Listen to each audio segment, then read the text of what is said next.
Okay, this is in response to some questions concerning lesson 3.6. The first question that was asked me was number 29. So I've got number 29 circled up there, and I'll show you how I would go through this problem. So first of all politicians run for office. So we need to think of that in a logic point of view, a logic way. Isn't that the same as saying if you're a politician, then you run for office? So I'm going to code that using logic. If you're a politician, then you run for office. All right. Now, the second one is harder. No people who run for office are reliable. Isn't that another way of saying if you run for office, then you are unreliable?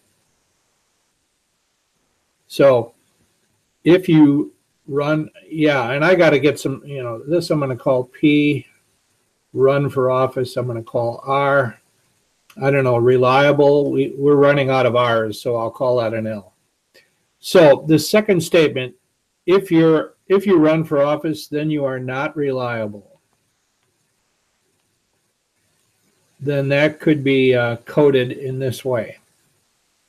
Okay, so now we're supposed to find a conclusion from this. Notice this chains real nicely. If you have P, then you have R, and if you have R, then you have not L. So do you see that's a chain reaction? And it basically says if you start with P, you're going to end up with R, and you're going to end up with not L. Now, then, so what did we just find? We found out, I don't know how amazingly true, but it basically says if you're a politician, then you're not reliable. And that is a valid conclusion drawn from the information that we were given. So the idea here is to get this, we want to get this chain reaction where the last part of the first statement matches up with the first part of the next statement, and then you get this, like, I don't know what else to call it. It's like dominoes, If you have a P, then you have an R. Oh, and if you have an R, then that gives you a not L. So therefore, if you start with a P, you're going to end up with a not L. So that's number 29. Okay, the next one we were asked about was number 31. Now, for this problem, because we have the word sum, I am going to use an Euler diagram to work on this solution. So some students are intelligent. So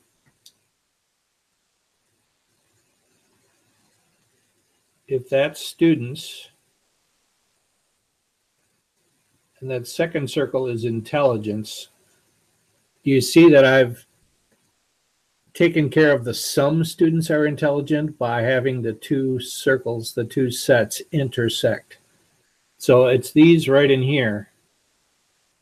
I mean, I haven't filled it all the way in, but those are the students that are intelligent.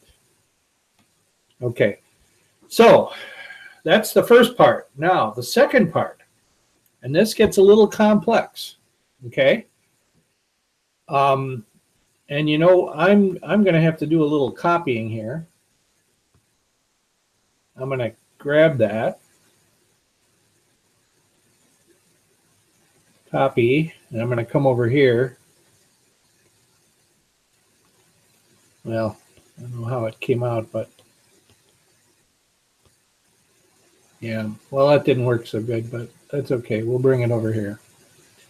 So the reason I've doubled this is I want to show you there's two ways this second part can be drawn. So this, I guess I'm going to grab a different color here. So let me grab blue. How do I write this second part? All intelligent people are snobs. So in other words, if you're an intelligent person, then you're a snob. So in other words, remember in if-thens, the if has to be in the interior. So this would be one way I could draw snobs. I'm going to say SN1, SNOB1. So do you see that all the intelligent people in this picture are in the SNOB circle? All right. Now, there's another way this could be drawn. You could also draw the SNOB circle like this. I'm going to call that SNOB2. Now, here too, didn't I completely surround the I circle with the SNOB circle? I sure did. I know its relationship to S is different, but the point is we don't know. It could be, from the information given, these are both correct drawings. Okay, now, is there any conclusion you can draw from looking at those? Well, in both cases, what do we know about, so we've been talking about snobs and intelligence, but we haven't drawn any conclusions about students and snobs. Do you notice in both cases, there's at least some students that are snobs? You know, there's some in here, all of these in this part of this circle. Those are all in the snob circle, and they're in the student circle. And over here, there's, in fact, all students are snobs here. But at least, so we could say it this way, at least, in both cases, at least some students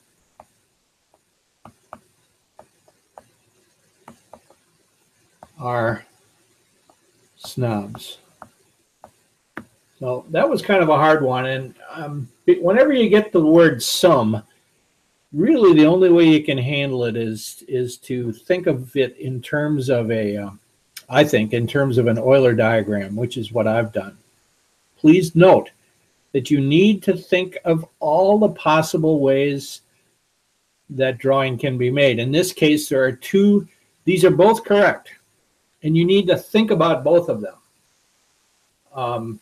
That's maybe the hardest part about doing the Euler diagram approach to solving a logic problem like this. Okay, now the other one we were supposed to do, we have two more. Number 25. So 25 is this one right here. Find valid conclusions using all the premises. So the whole idea here is we'd love to have these chained together. These two already do chain together, don't they? These two real nicely. See how the Q's match up? So we're in great shape. So I'm going to just copy this again. So we have if P then Q, and if Q then R. So those we already have in the bank. But you notice this, and by the way, this is, I'm going to call that a trigger, and we're going to leave that P till the very end, okay? But this is the one we need to give attention to right now. That certainly does not begin with an R like we'd like it to.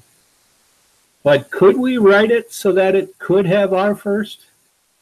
Hopefully you remember what a contrapositive is. Contrapositives are really important. It's an if-then statement, what? Flipped around and both sides negated, and it's always equivalent to the original. So what's the contrapositive of this? If not R, so in other words, if R, then S, you know, not S. And now look at, we have a perfect chain reaction. The Q's match up, the R's match up. And I know I haven't done this P at the bottom here, but can we draw a conclusion so far? Yeah, if you begin with P, then you're going to end up with an S. So there's what? I guess I'll call it our intermediary conclusion. Now bring in the trigger, this thing. Okay, so if you have P, then you have S. But guess what? You've got P. Therefore, you've got S. So it's actually a two-part problem. Chain what you can, and here we had to do a little contrapositive in order to get that chain reaction done. Draw a conclusion from the chain reaction. Then when you have a single statement like that, I call it a trigger because it It basically says, all right, if you have a P, then you have an S. All right, you've got a P. So you pull the trigger and you wind up with an S. So that's number 25. And number 27, this one's got all kinds of issues. We don't have any chain reactions going here at all, do we? And this is going to be a trigger. So let's see what we can do here. Do you see this hint right up here? That was as part of number 23. That hint really is perfect for what we need for this statement right here. If you have, I mean, it's not even an if-then statement, but that, if you look at that hint, it tells you how to turn not Q or R. It's totally equivalent to an if-then statement, if Q then R. So this is not P or R, so in effect that says if P then R. Okay. Now,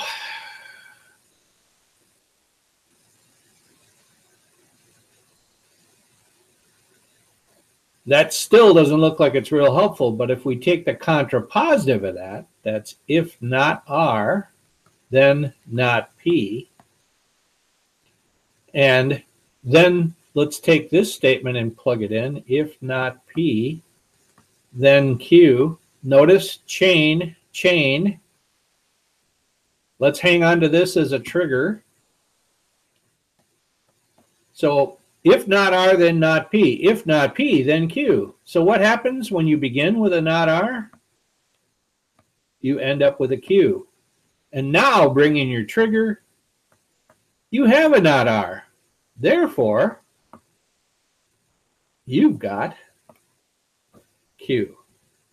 And that would be the wrap up for number 2. Now, that was a stinker because it had, yeah, that was definitely the hardest one of the bunch. And that might be like an extra credit problem, but hopefully you can at least see the logic behind it. Okay, so those are the 4 problems that were requested of me.